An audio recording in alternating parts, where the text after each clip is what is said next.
I'm going to take you through the whole operation of this remote and show you how it works. It's really simple. There's only 4 buttons on here to learn, and on the back side it actually shows you how to learn those buttons as well. There's a little reminder there.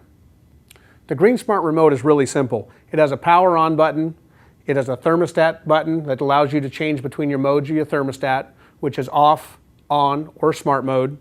It has an up and down toggle that allows you to raise or lower the flames, fan speed, the light on and off, which is called auxiliary on here, or your rear burner flame on or off.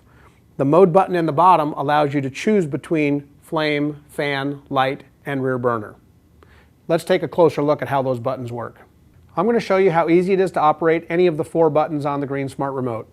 You have your top button, which is your power on. That displays your temperature in the room and your set temperature, what you want it to come on at. And then it's also displaying right now that I'm in the smart mode. So that's all you have to do to power up your unit. Your unit's powered up. The next button down is your thermostat button. The thermostat button is displaying on 75 degrees set temperature, 73 degree house temperature, which means that the unit is going to turn itself on and heat it up till 75 degrees.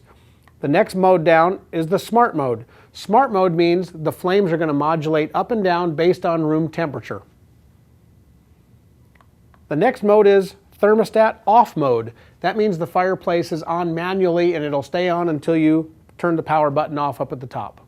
When the GreenSmart remote is in the smart mode, it will not let you adjust the main burner. It'll let you adjust the fan, the auxiliary, which is for your rear lighting, and it'll also let you turn your back burner off. It will not let you toggle back over to that main burner. This is because the hotter the room gets, the smaller the flame gets in smart mode all by itself. The colder the room gets, the larger the flame gets, and it does that all automatically in smart mode. The next button down is your up-down toggles. A lot of people have trouble if they have larger fingers when they press this center button. It actually isn't, you don't depress the center button. You actually put your finger in the center of it and you simply roll your thumb up or you roll your thumb down to make a selection.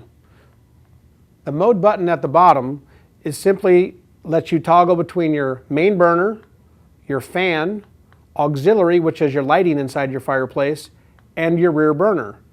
Right now with the power on, the flame icon is lit, is highlighted, which means that's showing you your burner and it's on high.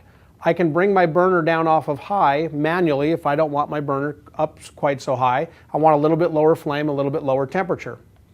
I can bring it back up onto the high mode. The mode button down at the bottom allows me to go over to fan, and the high button might have a little bit of air noise, so I can bring my fan down just off of high, and now I can have a comfortable amount of airflow, and I can still have my fan on without any of the audible noise. When I hit the mode button again, it goes over to the auxiliary button, which is my rear light, and then I can toggle my rear light to the off position and now have a little bit darker firebox. If I hit my mode button again, it goes over to the rear burner, and I can turn my rear burner off. So now only my front burner stays on, and I've actually cut my heat down even further on my flame, which might be really nice for summertime use. Using your mode button, you can toggle over to your, what we call the rear burner. Well, the new model that we have out, which is called the 564 Diamond Fire, has 2 side burners rather than a front rear burner. So you're actually turning off the 2 side burners when you turn off the rear burner.